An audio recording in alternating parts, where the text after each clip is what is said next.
porque el representante del pueblo de por sí gana 20 veces más que el pueblo, que el sueldo mínimo, ¿no? O sea, haciendo la comparación. En los casos son los que cobran todo el sueldo. Sí, claro. Son lo que son los menos, igual, Pero Sí. tenés que, en realidad, es la plata que se destina Sí, al sí, político. sí. Después lo que hace el partido es otra cosa, o el sector del partido. Hay que pensar la lógica de transferencias a las intendencias. No puede ser que hayan departamentos con 20.000, 21.000 habitantes que tengan el triple de asignación presupuestaria de lo que tiene Montevideo con 1.500.000. Y uno dice, bueno, nos estábamos quejando recién de, ¿cómo puede pasar eso? Que un departamento con 25.000 habitantes tenga el triple de lo que tiene la ciudad de Uruguay, que son 1.500.000 habitantes. Es inentendible.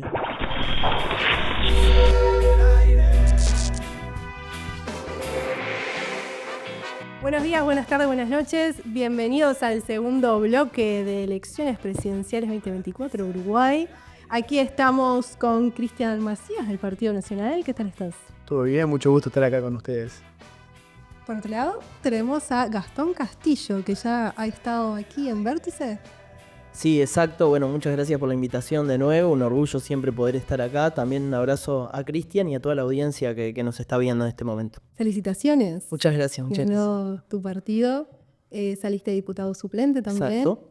¿De quién? Bueno, integramos la lista del espacio 609 en una alianza electoral que hicimos de varios grupos que conformamos ese espacio.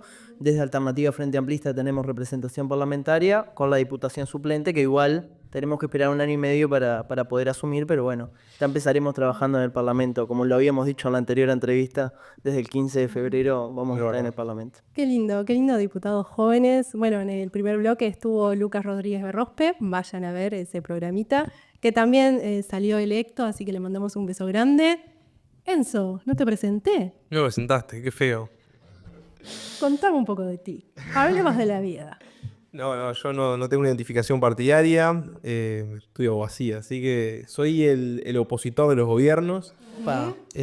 ¿Tendré un opositor? Tendrás un opositor, bueno, a partir de marzo, todavía sí es el opositor de este. Gracias. Pero vamos a estar como estuvimos hasta el momento, para aplaudir las cosas que se hacen bien y criticar el doble las cosas que se hacen mal. Excelente. Bueno, comentar un poco, quizás realizás una presentación sobre el resultado de las elecciones. Bueno, un poco como hablamos en la primera parte de la primera estructura de este programa. Vimos a un Yamandu Orsi que, desde mi punto de vista, era claro que iba a ganar. Hablé con algunos militantes que tenían como esa última esperanza de parte de la coalición de que se podía revertir la parte de las encuestas, pero estaba bastante tendencioso a decir Yamandu Orsi, ese es el próximo presidente. En este caso, a mí particularmente me sorprendió que haya sido por la cantidad de porcentaje que fue. Lo veía un poco más reñido, pensé que iba a estar en torno a 1%, quizás hasta un poco menos, pero no, o sea, superó la expectativa que yo tenía. 49,84% de votos en el escrutinio primario. Una diferencia de 90.000 votos, para ser más preciso. En lo que sí, digo, como particularidad, los votos en blanco, votos anulados, que por más de que el porcentaje haya sido el mismo que la vez pasada, aumentaron en 6.000, 8.000 los que son en blanco y unos 10.000 los que son anulados. Y yo creo que ahí está un poco también, además del 11% de la gente que no fue a votar, está un poco las personas que no tienen motivación por ninguno de los candidatos, ¿no? Bien. Que quizás es un poco lo que se fue utilizando estas horas para un lado o para el otro, de quién les benefició, quién no, el tema de los votos. Bien, y como contrapunto tenemos a Delgado, que obtuvo 45,87% de votos en el escrutinio primario. ¿Qué tal se vio la campaña? Bueno, yo creo que fue uno de los noviembres más intensos del que se tiene recuerdo en una campaña para la segunda vuelta, bajo el principio de que era un balotaje que, según las encuestas, parecía muy competitivo. Ustedes saben que en los tiempos recientes siempre llegábamos a la segunda vuelta con un candidato súper favorito y un partido casi ganado. O sea, yo recuerdo simplemente 2010, que ya se sabía que Mujica estaba ahí a la vuelta a la presidencia. Tabaré Vázquez, que arrasó respecto a la Calle Pou, le sacó como 14 puntos más o menos. Y 2019, donde todo parecía que la Calle Pou era recontra favorito y que estaba todo jugado, el frente se quería matar, más allá de que en realidad hizo una estrategia muy de peine fino que hizo recortar una distancia que nos pegó un susto a unos cuantos, si bien no logrando el objetivo, logrando, diría yo, una hazaña que con los años, ahora que pasó un tiempo, es digna de reconocer. Y bueno, este balotaje de hoy de anoche, súper, o sea, competitivo. Nos fuimos a la cama, yo el día anterior por lo menos, pensando que teníamos alguna chance de ganar, si bien hay algunas tendencias que las encuestas todas coincidían, en que siempre el candidato que está encima, que está adelante, siempre termina ganando. Esto es algo que yo lo había leído en la prensa. Siempre las encuestadoras le invocan a quien gana, no le han invocado tanto por cuánto, a veces mucha distancia, a veces poca, pero si todas las encuestas decían que Yamadursi iba a ganar, ¿por qué nosotros seguíamos creyendo a la interna que podíamos ganar? Bueno, es una discusión Cuestión de fe. interesante. A veces uno Elijo mismo elijo creer y a veces uno mismo se sesga para poder militar. A ver, nosotros por lo menos nos fuimos en octubre, el 27 de octubre, a dormir con la idea de que éramos el bloque mayoritario, que bueno, en diputados en realidad lo vamos a hacer, en el Senado no, por todas estas cosas de cómo funciona nuestro sistema electoral. Y dijimos, bueno, si contenemos todos los votos y damos un poquito más, llegamos. No alcanzó, evidentemente. Creo que el Frente Amplio ahí monopolizó o atrajo muy bien algunos votos de la coalición, no tantos como en otras ocasiones, pero los trajo. Y de los votos de los partidos pequeños, algunos de los que no habían votado, o algunos de los que habían votado en blanco o anulado. O sea, creo que la receta de la victoria está ahí.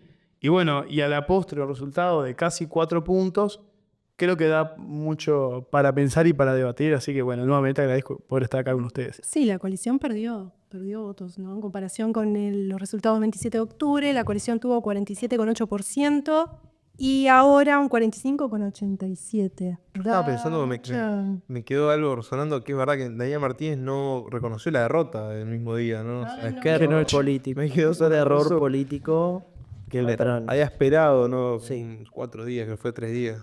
Un error político muy importante, ¿no? Y aparte porque si bien matemáticamente es cierto, bueno, no sé qué, hay más votos observados que hay diferencia. La tendencia era irreversible. Claro. Tenías 40.000 votos observados y tenías 30.000 votos de diferencia.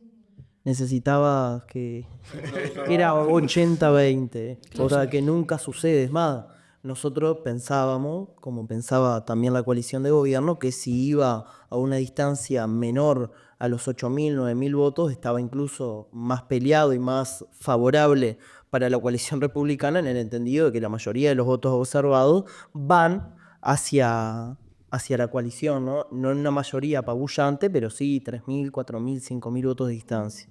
Por eso nos pareció un error político diametral esa noche que Daniel Martínez no reconoció la derrota, ¿no? Que todos los militantes la reconocimos y nos fuimos, como ayer se fueron a llorar muchísimos militantes de la coalición.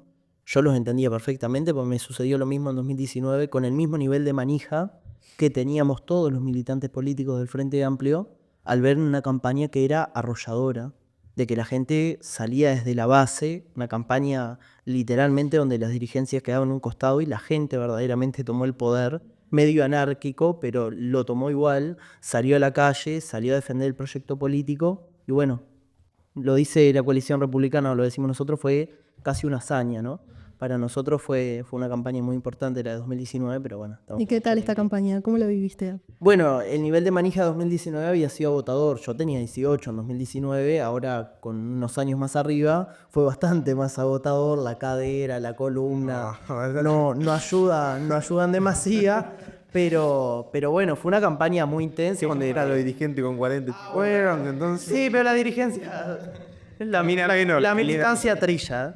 La militancia de base del Frente Amplio siempre ha tenido esa capacidad de trillar muchísimo más muchas veces de lo que trilla la dirigencia, ¿no? Pues incluso la militancia tiene que ir de Carrasco Sur a La Teja y te va en un bondi, de mientras que la dirigencia tiene otros métodos para poder llegar y otras facilidades y otro poder económico para poder movilizarse, ¿no? Por eso yo siempre remarco el poder de la militancia política de todos los partidos políticos en tiempos donde la antipolítica crece y se apodera muchas veces de los discursos que son violentos, de odio y de descalificación al rival. Yo remarco eso, ¿no? Lo que decía George Yamandú de los discursos que enaltecen al sistema político, de la defensa de los partidos políticos, de la defensa de los partidos políticos de la coalición republicana, de la defensa del Frente Amplio y de los partidos menores que también tienen representación parlamentaria, ¿no? Bien, ¿y Mujica enaltece? Sí, Mujica es una figura preponderante de la izquierda, ¿no? Yo ayer veía los saludos internacionales de todos los presidentes y era un saludo al presidente electo y a José Mujica. Y es una figura internacional y nacional absolutamente de relevancia. Uno cuando empieza a pensar cómo surge la candidatura de Yamandu Orsi a la Intendencia del Canelones es una propuesta de José Mujica cuando hace en la Secretaría General de la Intendencia en el primer gobierno de Marcos Carámbula, y el MPP pone el nombre arriba de la mesa de Yamandu Orsi. Primero como secretario de general y después con el aprendizaje que tuvo junto a Marcos Carámbula, con un gran gobierno en la Intendencia de Canelones, ¿no? Pensemos que cuando asume Yamandu Orsi como secretario general de la Intendencia, hubo que pedir un fideicomiso porque ni siquiera había para pagarle los sueldos de los funcionarios de la última gestión del Partido Colorado en la Intendencia de Canelones, ¿no? Había una crisis sin precedentes en la Intendencia que lamentablemente había dejado el Partido Colorado en aquel momento, y que el Frente Amplio no solo pudo pagar los salarios y después pagar el fideicomiso, sino que también hizo obra de absoluta relevancia para la convivencia de los canarios. En la última semana, ya que estamos en debate, hay que poner un poco de picante. Mujica, los dichos de que, bueno, Blanca, repuesto, etcétera. ¿Eso también enlantece a la política? A mí hace unos días me preguntaban, perdón, era recorté, pero hace unos días me preguntaban cuál era verdaderamente el aporte de Mujica para el Frente Amplio, por qué tiene tanta voz, por qué se le da tanta trascendencia, y yo hablaba de un efecto húmera. O sea, a veces decís, qué bueno, él dice esto, él apoya tal cosa, pero 2x3 a veces producto de la edad y que en realidad para todos, estamos de acuerdo, Mujica es inimputable en este momento. O sea, ya pasó, ya fue presidente, ya fue todo, es una figura de opinión, o sea, ya está. Lo único que le queda al tipo es el cementerio, él lo dice. ¿No? O sea, en la buena, por supuesto. O sea, ella lo logró todo en vida. Entonces, hoy es una figura que la gente va y le pregunta cosas, y a veces no sé si es producto de la edad o que no hay nada que políticamente le va a afectar a él, que dice cualquier cosa. O sea, lo del repuesto, por ejemplo, a mí, pero sobra. Ha dicho cosas sobre las mujeres en otras ocasiones. A ver, ¿es un tipo machista o no? ¿Es un tipo de otra misógino? época. Es un tipo de otra época, exactamente. No, yo creo que Pepe es Pepe. Pepe ha sido así toda la vida. Pepe ha salido de lo políticamente correcto. Nosotros en el Frente Amplio tuvimos figuras históricas que siempre fueron amoldadas a lo políticamente correcto. Lo dice un vasquista, ¿no? Que siempre teníamos la figura central de Tabaré, que nunca se zafaba de un límite extra, salvo cuando estaba en una situación límite de que, bueno, la locura se apoderaba de la sociedad, como se había empezado a apoderar con los discursos de odio, sobre todo en el último gobierno de Tabaré. Pero la verdad, yo creo que él mismo hizo la autocrítica, no solo con el episodio de Blanca Rodríguez, sino también con los dichos hacia el propio presidente de la República. No por la crítica al presidente de la República, pues yo también soy muy crítico de Luis Lacalle Pou, sino por la investidura. Que, nos guste o no, Lacalle Pou fue votado por la mayoría de los uruguayos en el balotaje. En la primera vuelta, la primera fuerza política desde el año 99 sigue siendo el Frente Amplio, pero en el balotaje la gente eligió un cambio de gobierno por un montón de errores que el Frente Amplio tuvo en el ejercicio del Poder Ejecutivo, que lo reconocimos, que tuvimos un proceso de autocrítica un tanto hasta descabellado, porque hasta un año antes de las elecciones nos estábamos dando el latigazo de todo lo que habíamos hecho mal en el ejercicio del gobierno, ¿no? Y creo que, bueno, Pepe también tiene ese modo de ser, lo tuvo siempre, lo tuvo cuando hablaba de la situación internacional, lo tenía cuando hablaba de la política nacional, cuando tenía un relacionamiento con los medios de prensa. Yo creo que muchas veces, y sobre todo esta última semana, con un manotazo ahogado también algunos, porque no toda la dirigencia, algunos de los dirigentes de la coalición como que se agarraron de lo que tenían para poder a ver si podían rascar algún voto que estuviera descontento con eso, ¿no? Que a todos nos parece, obviamente no hay un repuesto y las mujeres no son repuestos en el sistema político, ¿no? Son garantía de la permanencia del sistema político, más aún Blanca Rodríguez, que es un cuadro con proyección política ineludible dentro del Frente Amplio. Mujica, que ha sido blanco de noticias falsas. Ha sido blanco. También está blanco, ¿verdad? Pero de nuevo, a pocos días de la elección no te podés regalar de esa forma. O sea, yo entiendo que cada declaración son votos más, votos menos. A ver, yo no creo que suceda, pero yo me imagino cuando pasa eso, me imagino en la calculadora invisible que son votos más, votos menos. Tipo, sube, baja. Y es tipo, loco, estás a 3 días de las elecciones, cállate. Pero yo creo que nunca le importó el costo electoral a Pepe. Yo creo que le importó decir lo que pensaba. Sí. Yo creo que la dirigencia política muchas veces, y me pasa en todos los partidos, es transversal. Muchas veces no hay nada para decir. Entonces como que se empiezan a tirar bolazos, se empiezan a pegar de forma estéril entre ellos.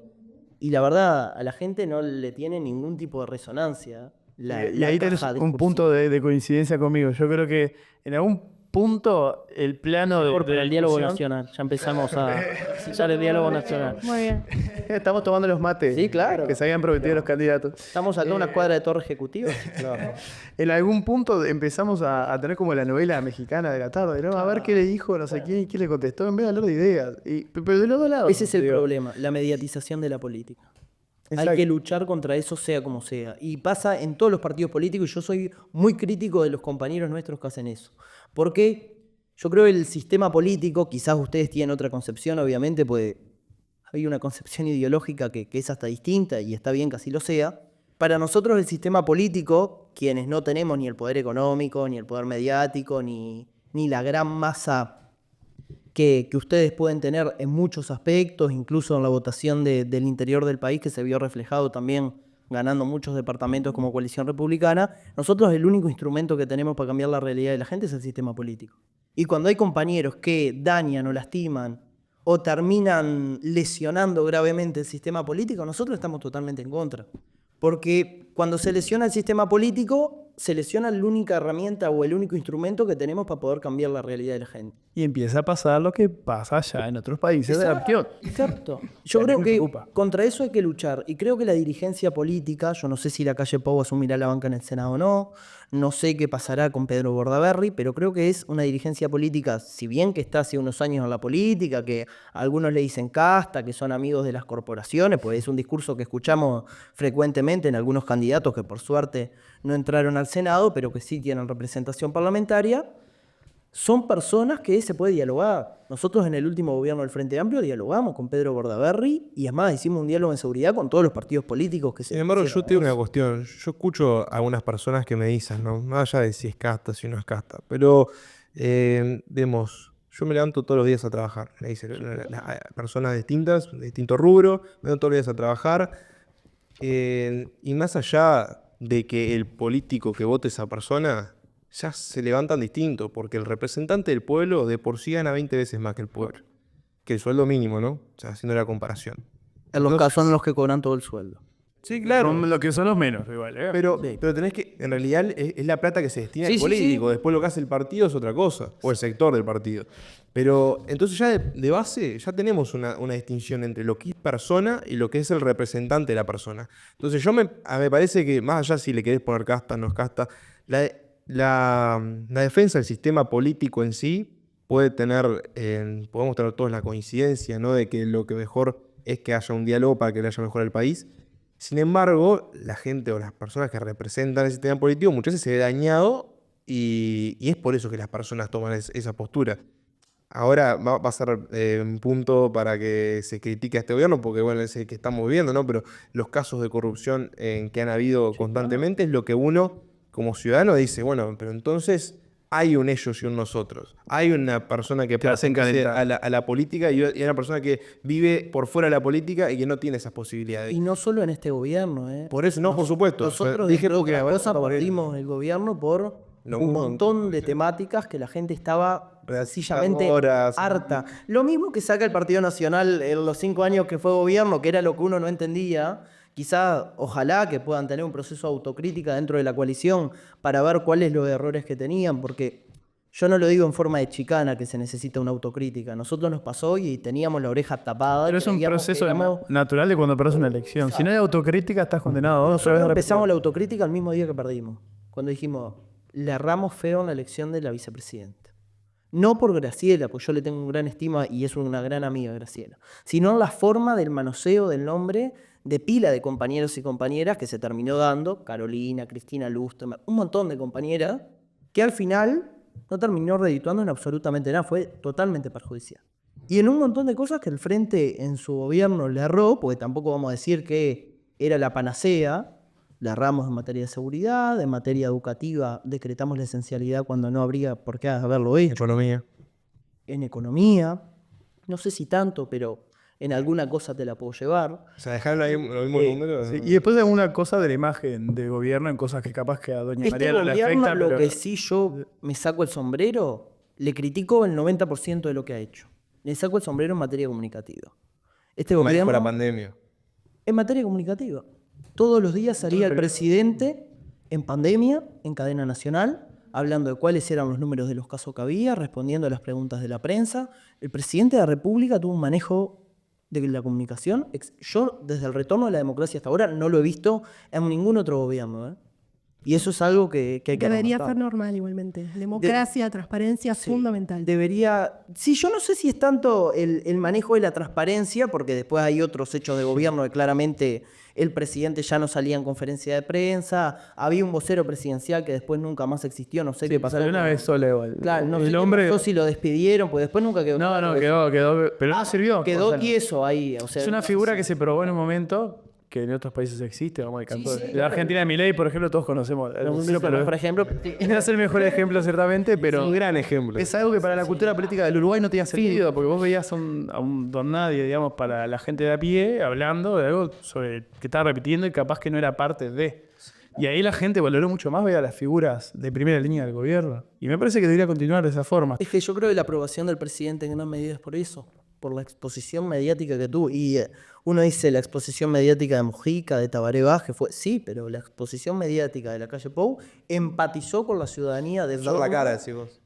No dar la cara, porque yo creo que en los gobiernos del Frente Amplio se dio perfectamente la cara en un montón de situaciones. Es más, Tabaré Vázquez dio tanto la cara que ha sido consejo de ministros descentralizados en todo el interior del país. Iba a la localidad más recóndita, al pueblito más alejado de Bichadero, a dar un consejo de ministros y te iba a La Teja, donde sabías que iba a ser un cúmulo de frente amplismo aplaudiéndote, y en Bichadero que sabías que no te iba a aplaudir quizás ni el Tato. Pero yo igual ibas. ese modelo, si bien, a ver, simbólicamente es muy lindo, en realidad eran unos actos armados con una carpa, o sea, tampoco era la gran cosa. Yo pero hablo cuando el presidente, ok, está bien, la cortura cinta, no sé qué, lo de siempre está bien. No, ahí dije. Pero para mí no sumaba, porque después tenías episodios muy recordados que alguien iba a protestar y le daba la espalda, o no, y se le paraba adelante. Entonces, sí, Pero no era pero ¿para qué hago eso? No, Total. Cuando venía el Consejo de Ministros descentralizado, que es la diferencia con el corte de cinta iba, corte de cinta, toda la cobertura mediática de todos los medios de prensa en prime time, porque era lo que tenía, todos con el micrófono al presidente, el presidente hablando, una cobertura mediática hasta quizás excesiva. Y por otro lado tenía los consejos de ministros, que creo que se va a volver a replicar en esta gestión de Yamandu Orsi, descentralizado, que no solo iba en una carpa con todos los ministros, con el intendente, sea del partido que sea, y con el presidente de la Junta Departamental del departamento también, a hablar, sino que también se iba a los clubes sociales y deportivos y, por ejemplo, el ministro de Trabajo, que en aquel momento era Murro, iba y hablaba con los productores o las Pero pequeñas vos podés y medianas alarme, el empresas. desempleo sigue creciendo, la pobreza sigue creciendo. Claro, poner la cara, porque ibas y te soportabas, porque estamos hablando de eso, no estamos hablando de los resultados. pero digo- Estamos hablando de poner la En cara. realidad es una gran inversión de plata del cohete, porque montar una carpa, llevar 12 ministros, más sus equipos, más toda la hotelería, más los traslados. No, Es un hotelería show. nada, por eso quedaba. Es como llevar a Lucas Hugo a los pueblos, o sea, está bien, ojo, pero vamos, Este es es un corte punto. de cinta. Me parece que sí es. No, pero llevan 3, 4 personas. ¿Qué? 3 o 4 personas. Y la gente que es de ahí, y los jerarcas que son de ahí. por favor. Estoy de acuerdo que las jerarcas de Iba el último diputado del departamento de bueno, Soriano hay que cuando soportar hacían una inauguración en Rivera y uno decía, ¿qué hace acá el diputado de Soriano? Y no, el Difícil de diputado de Soriano decía, no, estamos porque hay que apoyar la gestión del gobierno, porque aparte título iba toda la personal- coalición atrás. Pero el título personal lo va con los recursos del Estado. El centro está de bien. apoyo a Sarabia, que parecía un cumplanito del Partido Nacional, por Dios. Lo discutimos con Lucio en su momento también en los contrapuntos. Lucio, que está aquí. Yo igual ahí, Que le- reconozco que fue quizás un error comunicacional. Sí. Que el ABC de qué hicimos fuera un centro de referencia, un puente de la Dentro de- charreada. Loco, se hicieron 50 puentes. Y decía- Reformamos y ampliamos 50 puentes, hicimos como 10 puentes nuevos. Y te acordás solo de la charqueada, ¿verdad que fue trascendental? Yo crucé la charqueada en balsa antes, o sea, el Cebollatín balsa. Me encanta que haya un puente, pero loco, hicimos más cosas que un puente. O sea, ¿por qué nos detuvimos a hablar? Yo cuando hablaban del centro de París de Sarabia, yo me quería matar, porque decía, lo están haciendo dentro de un cuartel militar, está bien, hay un acceso a un montón de servicios que quizás antes la gente no lo tenía, pero tampoco es que hay una inversión histórica del gobierno. Sí, hay una descentralización política, sí, que se viene encarando desde el 2009 cuando se creó la ley de los municipios. Dicho sea de paso, al Partido Nacional le vino muy bien, Botana tiene más municipios de votantes, digo, pero es impresionante la lógica de la descentralización como avanzó en el Uruguay. que la gente tenía que esperar 1 año, 2 años para poder hacer un trámite, ahora lo tiene en 2 meses, 1 mes, o quizás menos, pues incluso con la firma electrónica. Según la realidad de digital, cada departamento, ¿no? Sí, claro. Yo creo que la figura de los municipios se debería seguir perfeccionando y dándole más autonomía. Y lo que pasa es que hay en algunos departamentos, por ejemplo, Cerro Largo, quiero volver a citar a Botana, pero 16 municipios por una población de 70.000 personas, creo que es un tanto excesivo. Suena un poco extraño. Montevideo tiene una población de 1.500.000 personas, si no más, y tiene 8 municipios. Por ejemplo, el municipio en el que yo vivo, ese municipio A, tiene más habitantes que el departamento de Flores. Y es el municipio más poblado del país. Exacto. Ahora, yo quiero ver también si este proceso sigue avanzando y, por ejemplo, si en Montevideo se crean más municipios, cómo se va a generar la división, o va a ser como en Estados Unidos, que creo distrito donde me sirve para ganar, o mezclo bolsa de votantes. No, yo creo que rural. el Frente, cuando Digo más creó tarde. eso, es más, creo que la lógica de la creación de los municipios, ahora la mayoría de los municipios en los próximos años seguro sean del Partido Nacional. ¿Por qué? Pues el Partido Nacional ha adoptado una lógica más territorial, entre otras cosas, por cuestiones, bueno, en el interior nadie lo puede negar que son clientelares, pero en Montevideo, por lógicas de los propios territorios o del propio Frente Amplio, que no han sobrado las listas a los alcaldes, pues son 2 elecciones separadas, la gente quiere votar la Junta y no quiere votar al alcalde, bueno, tiene la libertad de poder hacerlo.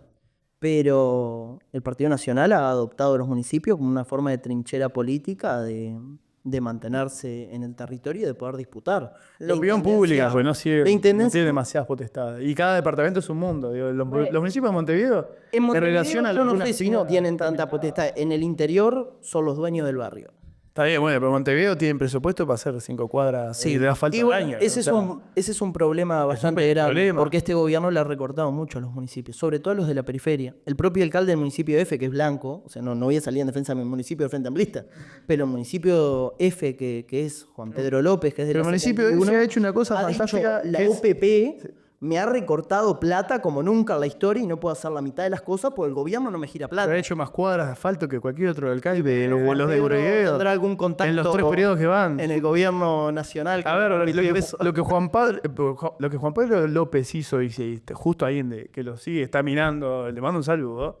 El loco lo que hizo fue recortar un montón de cosas superfluas que no son los motivos sé si principales de los municipios. Yo prefiero que el está tipo, luchando por una policlínica. yo prefiero que el tipo me lleve asfalto y luz a los barrios que no tienen nada. No es pasa- competencia del municipio, igual. No, Alumbrado. luz, alumbrado. Vos Ah, me ya. entendiste. Luz de la calle. Sí, sí, sí. Está, en definitiva, me lleve eso a lo que hace, por ejemplo, el municipio B, que todos los Es meses. otro contexto. Que hay un mes que cojo de gas la balconea en tierra seca. Compares el B con el F. Bueno, no, sin duda. El B es una lógica que tiene De necesidades satisfechas, por compares el supuesto. CH con el A. Yo Bueno, fui al pero- municipio CH y la alcaldesa sacó las garitas policiales para poner sectores pet friendly. Y uno dice, ¿qué? En el municipio Pero eso es A, un acuerdo con privado. eso y decís, Del ¿qué general. pasa acá? Pero eso Pero son espacios públicos. Pero eso es Que lógica. hicieron acuerdos con privados dentro de espacios públicos. Está perfecto, pero se hace en toda la Pero región en el eso. municipio A hay otras problemáticas. Bien, igual nos estamos enfocando. Sí, en la elección.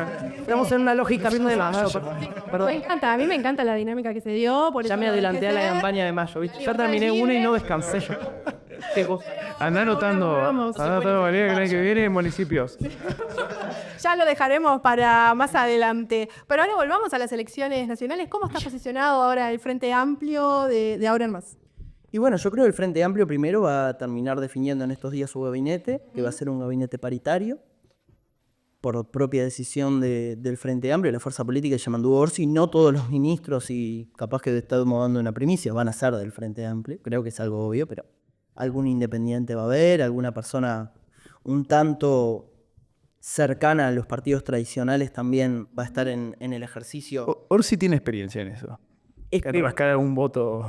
No, pero no solo votos, en consensuar, porque Estoy de acuerdo, me parece muy bien. Cuando Ahora- era alcalde de ya estoy en una lógica estadounidense. Cuando era intendente de Canelones, tenía muchos alcaldes que eran del Partido Nacional e incluso del Partido Colorado. Que uno dice acá en Montevideo, alcalde del Partido Colorado, ¿what? Bueno, sí. Sucedió. En San Bautista era. Había alcalde del Partido Colorado en San Bautista. La fiesta del pollo y la gallina. Soy Guata Pueblo. Entonces uno dice, ¿cómo puede pasar? Bueno, sí pasa. Y Yamandu Orsi interactuó con todos los alcaldes. Tanto así que los propios claro, alcaldes le decían a los ediles, no le hagas caso a la calle Pou, no le hagas caso a Álvaro Delgado, no le hagas caso a Sanguinetti, votame el Fidel Pero Comercio. eso es el juego de poder, por supuesto. Bueno, es parte de los juegos. Son obras para mí, Lo que te quiero decir es ¿Qué maniobras políticas? La mayoría eso también, la mayoría del fideicomiso que trancaron los partidos tradicionales o la dirigencia de primera línea, en un 70% iba a municipios que no eran del Frente Amplio. Por eso mucho no se entendía la lógica esa de 70%, ¿por dónde está la población? Pero no importa, eso de nuevo, no me queda mayo. Pero el punto es, ¿qué se va a hacer? ¿Qué esas son las estrategias que tiene el Frente Amplio? ¿Para comprar los votos que le faltan, para probar las cosas? Las estrategias, o al final, ¿cuál es el objetivo ulterior? Poder volver a gobernar. Yamandu Orsi lo tiene bien claro, puede gobernado 10 años en la Intendencia de Canelones. Y aparte ha tenido una lógica nacional de mucha cercanía a Pepe, de mucha cercanía a Marcos Carámbula y ni que hablar a Tabaré, de el conocimiento del Estado. Nosotros lo que le criticábamos al Partido Nacional y a la coalición republicana era que cuando asumieron ni siquiera tenían un jerarca para poner ENACE, que le tuvieron que pedir a Marcos Carámbula que aguantara 2 meses, y Marcos Carámbula, como es un hombre de Estado, por supuesto que lo hizo, hasta que pudieran designar una persona ENACE, porque no tenían ni gente para poder cubrir los cupos de gobierno. Son 4.000 cargos de gobierno, es un conocimiento del Estado que es muy amplio, y sin duda el Frente Amplio estuvo 15 años en el gobierno, no fue una experiencia que sucedió hace 30 años, como pasaba en el caso del Partido Nacional, o hace 15 años en el caso del Partido Colorado. Entonces había una lógica de poder, hay una lógica, no había, hay en presente, de el conocimiento del Estado, y sobre el conocimiento del Estado poder hincarle el diente, ¿no? Y sobre eso hay 4 o 5 ejes que son urgentes, que es la pobreza infantil, que es el tema de la salud mental, que es el tema del empleo, que es el tema también del turismo social como forma de activar un poco el mercado económico. Perdón, me dijiste el 4 y la cuarta ya es el turismo social. ¿Cómo? Sí, claro.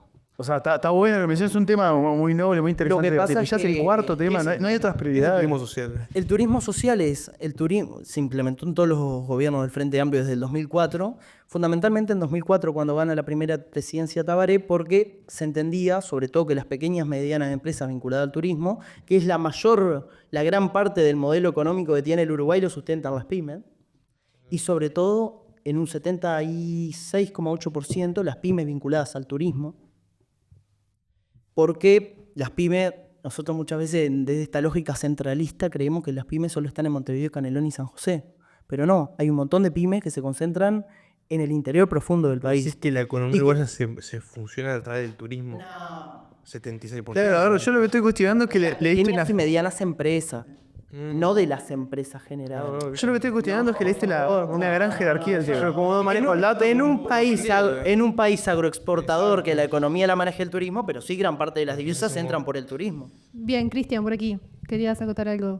No, claro, que lo que me llama la atención es cómo le dimos jerarquía a un tema del cual yo nunca lo escuchaba en campaña electoral. Está bien, cada uno hace su de prioridad del frente. Está perfecto, bueno, 50 no 4.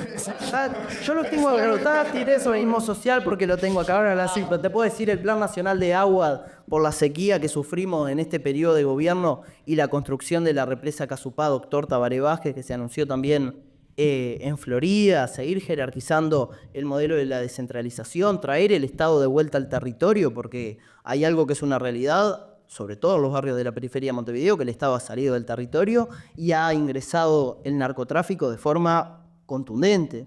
Y el Estado muchas veces ni siquiera entra a algunos territorios por el poder que tiene el narcotráfico. Y eso es muy grave. Yo tengo capaz que no es muy específico, pero no salgo nuevo. Prioridades, sí, hay 50 prioridades. Porque vos no podés gobernar el 2 de marzo, no puedes decir, bueno, turismo social, supuesto, vivienda, agricultura. No, a mí lo que tenés nosotros 12 diciendo de las ministerios, programáticas, 14 es que se va a destinar mucho dinero a un montón de cosas. Vimos en el debate, mismo que dijo Orsi. Y hay un alto déficit fiscal, ¿cómo hacemos, no? ¿Dónde se va a sacar la plata? Hay menos déficit fiscal que... 10.000 millones de dólares más. ¿Y dónde vas a sacar la plata? Y bueno, vamos a hacer en cola. No, impuestos. Ya dijo que no, ya lo descartó. Impuestos no. Es más, lo dijo el propio presidente de la República, presidente electo de la República. Electo. ¿Y dónde se saca con dinero entonces? Pero 2 días anteriores dijo que sí, que en realidad eso de prometer, subir impuestos, populista. Entonces, ya señales confusas y creo que estaría bueno aclarar. No, yo no subo impuestos. No, al gobierno no va a subir impuestos. Bien. No, lo dijo el propio presidente de la República Entonces, contra pelo de lo que había dicho el ministro de Economía. Por el ministro de Economía. Pero de lo que él había dicho también. Pero el propio ministro de Economía había dicho que no se iban a subir impuestos. El ministro de Economía no, El ministro electo de Economía, bueno, no es designado. El designado ministro de Economía, Gabriel Odone, había dicho, y Yamandu Orsi en el debate presidencial lo dejó claro. La propuesta, recursos ahorrando en algunos ministerios gastos innecesarios. No vamos a comprar lanchitas, esas cosas innecesarias. Vamos a cuidar las fronteras de verdad. No vamos a plantar lanchitas o nada. Bueno, pero Motosierra no, pero por ejemplo, hay cuestiones y gastos que se dio en el Estado que son realmente innecesarios. Hay que pensar la lógica de transferencias a las intendencias.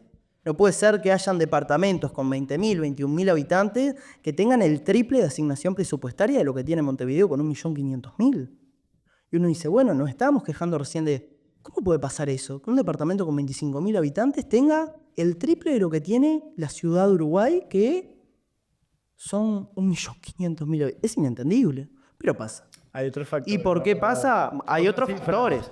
Producto bruto. Vamos a ver en mayo, ¿Cuánto ¿no? trabajo hay? ¿Cuántas personas? Vemos en mayo los factores que hay. Entonces, ¿de dónde sacaría los recursos? Del Hércules solamente, ¿no? No, dije las asignaciones a las intendencias, por ejemplo. Está bien. ¿Qué desafío tiene O'Donnell? En algunos Hoy, frente a... Pues yo me cuestiono, ¿no? Digo, no te voy a pedir específicamente que me diga de dónde va a sacar el dinero porque no Pensando, para eso, pero Yo soy experto en economía tampoco para decirlo. pero, digo, para vos Humildemente poder- diputado suplente. poder pedir dinero, pues es eso. O tomando crédito, o subiendo impuestos, o emitiendo. O sea, Tomando crédito es una calecita financiera que termina como termina. estoy de acuerdo. Hay que tratar de reducir el impuestos y déficit. que no. bueno, bien, acuérdense de estos años eso. No, ¿no? emitiendo tampoco. Y si no es emitiendo, ni tomando crédito, ni tampoco... Viendo las lógicas de cada ministerio, los gastos que tuvieron en estos 5 años. O sea, con recortes. No, recortes no. De asignaciones presupuestarias. Por eso, reasignación presupuestaria es el eufemismo de recorte, al final. No, ustedes lo dijeron todo el periodo. Bueno, lo están reconociendo ahora, capaz empiezan. No, pero bueno, pero es como las paramos frente a los medios. Cuando íbamos con la UDELAR al Poder Legislativo nos decían, no, estamos haciendo una reasignación presupuestaria. Nosotros no le estamos Es el cortando. eufemismo. Perfecto, bueno, pero ahora te toca... Sé que se basó a eufemismo estos 5 años, por eso perdieron, ¿no? Y ustedes se van a basar en eufemismo los 5 años que vienen. No. Entonces... Hay que ver las reacciones. Al final. Nos tenemos que llegar el 1 de marzo de 2025 a ver qué situación del país encontramos. Pero yo lo que le pido al presidente de la República es que esto Poner en las bases programáticas que van a asignar tantas cuestiones que requiere dinero que no saben dónde van a sacar. Porque van a esperar a que gobiernen. Muchos van a quedar por el camino. Pero está bien, es parte. A ver, bueno, que es parte, pero si hablamos de la coalición de gobierno en el compromiso por el país, Por eso te hay cosas que ni siquiera quedamos por el camino. Por eso te pregunto yo, que Claro. yo no soy partícipe de ningún compromiso por el país. Bueno. Digo, porque me parece un poco llamativo de que se pongan en las bases programáticas cuestiones que todavía hay que esperar a que gobiernen. Las bases no, las bases fueron acciones prioritarias. Las 50 prioridades por Uruguay, que son las medidas específicas Exactamente. y que están controladas y ya saben perfectamente de qué ministerios se pueden sacar o de qué ministerios se pueden reasignar. Espera, o de ¿y qué vos que las ministerio conocés? puede decir que yo diga recorte, yo no voy a decir. ¿Y vos qué conoces? Vamos a ponernos de acuerdo, vamos a consensuar un nuevo término. ¿A quién le vamos a sacar la plata? Al Hércules. Bueno, pero que me diga vos. Pero yo digo, la lógica que las por ejemplo, conocés de del una de gasto las- del Ministerio de Defensa Nacional fue irresponsable. Ahora, y en los 15 años no se... Sí, obvio que fue. Y por eso perdimos las elecciones. Porque hubieron un montón de lógicas de gastos permanentes que hubo los gobiernos del Frente Amplio a los 15 años que fueron irresponsables. Y que la gente decidió en las urnas que había que castigarlo y que se necesitaba un cambio de gobierno. Ahora, el Lo que lapiquillo- sí se enoja un poco de la coalición de gobierno, que espero que eso cambie por el bien del país, era que se gastaba en un Hércules y no. Era la medida de Estado, porque se estaba cuidando al país.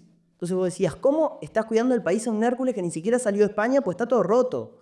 Y le regalaste plata a los españoles, está bien, pero yo creo que para regalarle bastantes millones de dólares a los españoles vamos arriba. Ya ganaron la elección. ¿Alguien se acuerda del avión peso decían? De volver a la No, campaña. pero- Yo te lo tomo, estoy de Está acuerdo. bueno hablar de la situación del país que nos vamos a encontrar, porque que la gente crea que el Frente Amplio va a resolver todo Por en supuesto. 5 meses es una falacia total. No va a pasar. 5 años. Sí. No, y en los primeros 5 meses, pues hay mucha gente que cree que ya ganando la elección nacional, el 1 de marzo de 2025 es una varita mágica y sube el salario mínimo a 50.000 pesos y baja la pobreza y baja el desempleo. No, es Incluso falso. hay un periodo de transición también Exacto. del actual Bueno, gobierno y el que viene. Vamos a ver, en esta semana se reúne el equipo Sí. de salud de Yamandú Orsi con los jerarcas del actual gobierno, pues la situación en salud es realmente crítica.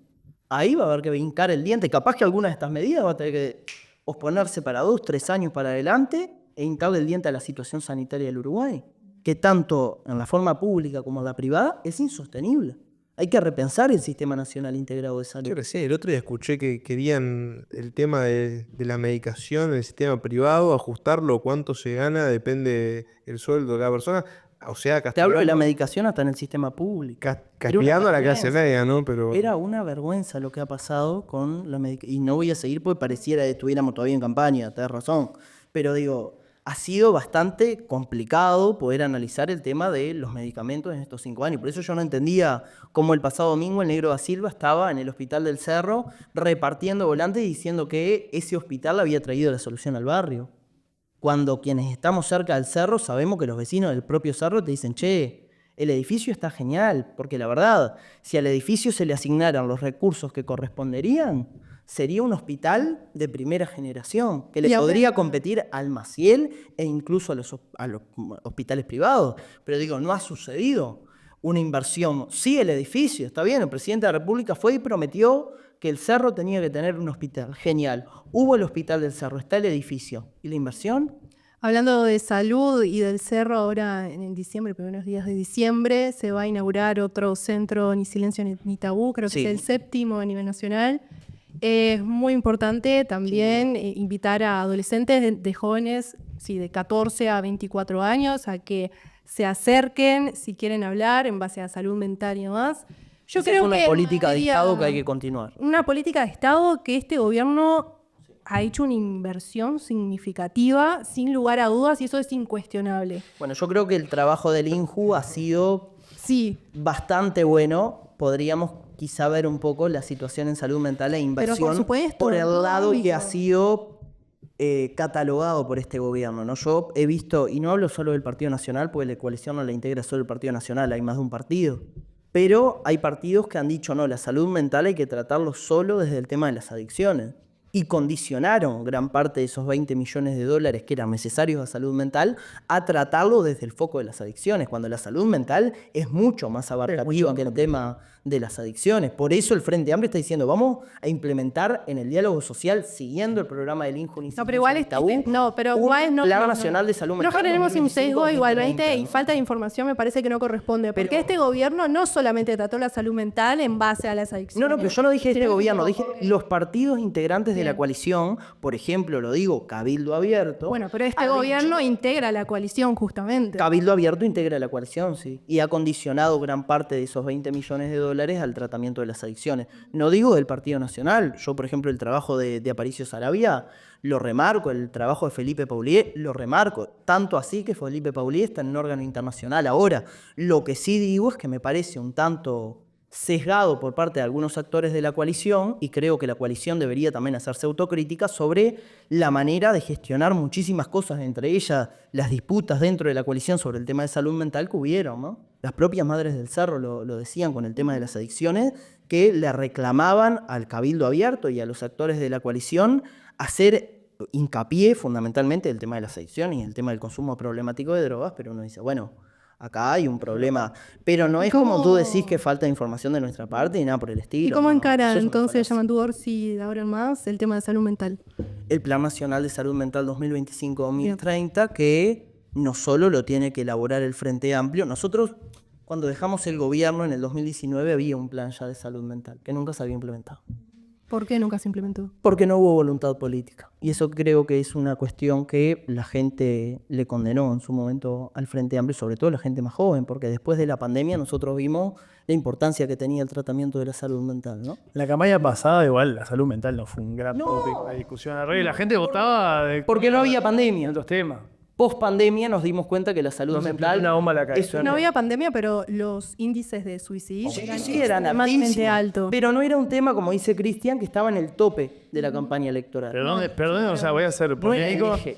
Yo creo que el ciudadano que fue a votar ayer, que fue a votar el 27 de octubre, no se fija sí, por quién eso. habla más de salud mental. No. Por tanto, para mí, como es un tema que en realidad políticamente de repente parece que estamos todos de acuerdo y hay consenso, se debería tratar por otras vías. Y estoy de acuerdo también contigo con la parte de que a veces se da como esa discusión sobre qué abarca la salud mental o qué no, que nos hace perder tiempo. Estoy de acuerdo que quizás habernos enfocado Hay que solamente en las tratarla de forma transversal. Exacto, estamos hablando de gente de todas las clases sociales, de todos los estratos de la sociedad, de todos los lugares del rincones del país, incluso algunos todo- rincones más que otros. Sobre todo en los contextos más vulnerables. Porque la gente que tiene una capacidad económica para Tiene poder acceso. pagarse un psicólogo, perfectamente puede solucionar el problema de salud mental. No digo que en todos los casos sea así, de personas que tengan una capacidad económica resolutiva, pero en las clases sociales más vulnerables, los más desfavorecidos, que van a ASE y tienen que esperar para un turno 3, 4 meses, ahí está complicada. Y ahí el INJU ayudó un montón en el Y programa. en las de localidades financiamiento pequeñas. y en porque también se extendió al interior del país. No, nosotros no es que criticamos todo lo que hizo este gobierno, criticamos un montón de cosas que están mal. Y no lo criticamos nosotros, lo criticó el 49,8% de la población que votó a Yamandu Orsi y a Carolina Cose, ¿no? Pero digo, creo que este gobierno ha hecho cosas bien, incluso en el término del turismo. Nosotros hablamos del turismo social porque cuando el Frente Amplio Te Escucha se implementó en el interior del país y empezamos a escuchar a la gente en un proceso muy largo que tuvimos durante meses, el 20-25% de las reuniones que tuvimos eran con sectores agropecuarios, con sectores agroexportadores, los que nosotros decíamos, no lo digo nosotros, lo dijo el propio presidente de la República, ese término de los Maya Oro, pero digo, personas que no comulgan absolutamente con el Frente Amplio. Fuimos, pusimos la oreja, nos criticaron, todos los que no tenían que criticar, quizás los puntos de acuerdo eran ínfimos, y entre ellos estaban las pequeñas y medianas empresas vinculadas al turismo, que decían, nosotros en la pandemia, esto se desbarató todo. Sí. Acá hubieron pila de personas que se quedaron sin trabajo, hubieron pila de personas que tuvieron que ir al seguro de desempleo parcial, Sí, que el los Ministerio de hoteles Trabajo dio. son uno de los sectores donde no recuperó nunca el No solo de los salario hoteles, real. digo, el turismo es mucho más abarcativo solo el hospedaje, pero sí, el turismo te desacomoda toda la red local, sobre todo en el interior del país y los pueblitos chicos donde la gente va, te desacomoda toda la realidad local, ¿no? El almacén del barrio, el propio centro comercial, todas las cuestiones que están en esa localidad te las desbarata totalmente. Sin embargo, a mí en lo particular, o sea, me encanta esta buena intención que veo en ustedes, sobre todo jóvenes que quieren cambiar sobre todo un montón de cuestiones, que vean quizás mi crítica un poco más a las autoridades y a los dirigentes más arriba, ¿no? Con muchos más años de experiencia dentro de la política. Me gustaría que no se queden en la chica, no se queden en chiquitaje y que empiecen a resolver cuestiones de fondo, porque Uruguay, bajo mi punto de vista, tiene todo para ser un país de primer mundo, porque Sí. no solamente por tema de logística, sino por tema de la cantidad de población que tiene y por dónde está ubicado. Por la por dónde- cercanía, que llegamos a cada rincón de todo. sí, Entonces, sí, del país. igual que la calidad de las personas. Tal también. cual. Entonces, me Tal parece cual. que habría que nosotros podemos enfocarnos en cómo mejorar ahora el presente, personas que estén viendo el día a día, los dirigentes que se empiecen a fijar un poco las cuestiones de fondo de Uruguay, tienen que hacer un proyecto de acá 10, 15, 20 años, porque tenemos todo para las condiciones para desarrollarnos, ¿no? Por eso estamos proponiendo nosotros el diálogo nacional, ¿no? Pues entendemos que solo el Frente Amplio no lo va a resolver esto. Y hay actores de la coalición que yo he quedado un tanto sorprendido que dicen, no, ¿qué diálogo social? Nosotros, los que ¿Nacional o social?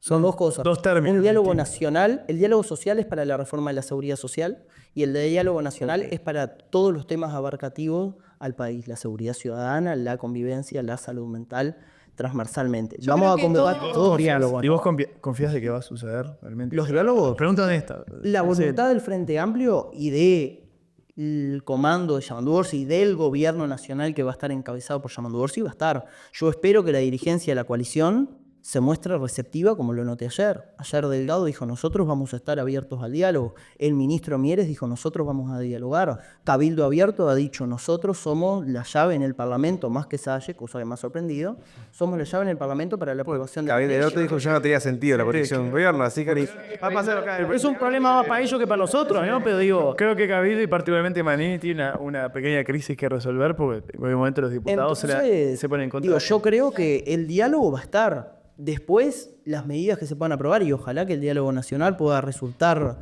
tan favorable que se aprueben proyectos de ley que sean aprobados por consenso, porque además hay que desmistificar eso ahora que Valeria hablaba de la desinformación, ¿no? Muchas veces se dice por parte de la antipolítica que hay una gran parte de las leyes que se votan por separado. Falso. Se vota por separado la rendición de cuentas, el presupuesto y alguna cosa más. Pero la mayoría del paquete de leyes que hay en el Uruguay se vota por consenso. Ahí tenés el nombramiento de la escuela Cosas, tal cual. 888, Juan Jacinto Cosas Rodríguez. administrativas. O sea, pero tenés un montón de otros temas que son importantísimos. La ley de primera infancia, por ejemplo, de Cristina Lustenberg, que estuvo 8 años encajonada, 8 años. y que salió lamentablemente por sobre la campaña electoral porque todos entendíamos que era un tema de consenso. Pero se ve que para algunos, no sé si era un tema tanto de consenso, porque a las comisiones no había voluntad política ni siquiera para tratarlo. El tema de la eutanasia, que yo me quedé helado cuando escuché a la senadora Bianchi decir que había un lobby que los presionaba a los legisladores por fuera de los partidos políticos para que rechazaran la ley. Más allá de las creencias, yo soy salesiano, soy católico, pero uno dice, che, ¿cómo puede haber por fuera de la política lobbies que tengan tanto poder para condicionar el voto de legisladores electos? Pero aparentemente los hay y yo creo que hay... Bueno, condiciona la voluntad popular, ¿no? No. Hay que rediscutir el concepto de democracia, porque pareciera que hubiera algunos lobbies que tuvieran más poder que el 52-53% de la población. Hay que discutir también si la vida es cuestión de democracia, ¿no? También Es un derecho inalienable. hay que discutir todo. No, pero- Y discutamos todo. Sí, sí, excelente. Lo que podemos hacer es dividir por temática. Los invito, chicos, Juntamos todo el los dinero. programas. Mira, yo para mayo restoy, Para la playa. Vuelvo en mayo. Vuelvo antes de mayo. Nos quedamos sin tiempo. Un mensaje final de un joven para quienes están mirando. Bueno, como integrante del Partido Nacional y militante, empieza una etapa nueva, sin dudas. Hay algo muy lindo que tiene Uruguay y es la transición pacífica de poder, la transmisión, que parece mentira, pero es una cosa rara en la región. Sí. Lo vemos todos los días, lo vemos en muchas de las personas que han migrado a nuestro país, que lo señalan, lo validan y lo valoran, y les da seguridad en sus vidas, nos dan seguridad a nuestros proyectos de vida. Y porque eso repercute en todo, en la economía, en el Estado, en todo lo que hacemos todos los días. Tener esa estabilidad adicional, es cierto que tenemos muchos problemas, pero partir de una base permanente, sólida, creo que nos permite construir el país que queremos. Así que nada más que nuevamente felicitar al Frente Amplio, a la militancia, que anoche tuvo bastante para festejar y con razón, alguno que otro capaz mojado. pero bueno, se viene una etapa muy interesante. Los uruguayos eligieron un parlamento bastante curioso, bastante atípico. Faltan las mayorías en las dos cámaras, o sea, en todo el proceso, lo cual va a llevar a algunas negociaciones distintas que antes no se daban. Hay que atender esa señal. Creo que los políticos más o menos ya lo entendieron cuando hablaban del diálogo nacional, que tanto hablamos en este programa. Así que quédense sobre eso, con eso. El voto de la gente es sagrado, hay que respetarlo.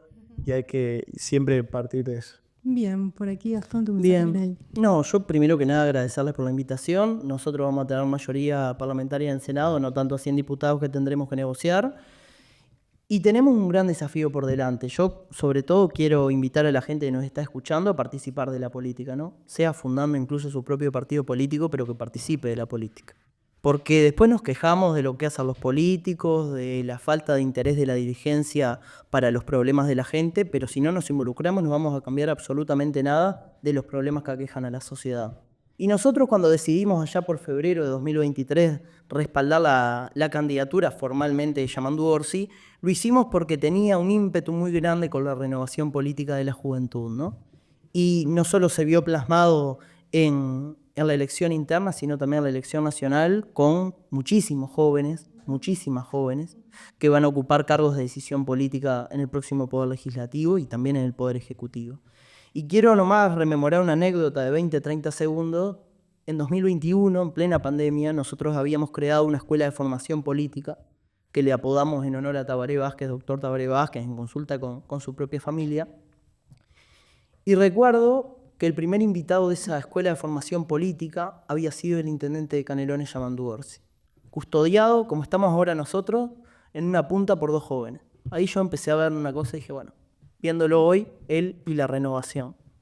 Bien. Ahí quedó. Qué linda la participación de los jóvenes en la política, particularmente también en la democracia fundamental y más aún en la región que tanta falta le hace la democracia. Así que bueno, nos despedimos con la música de Vértice. Muchas gracias a todos por estar aquí. Gracias. Marcan el compás en el silencio que retumba, nuestra esencia sonará, resonando la ciudad.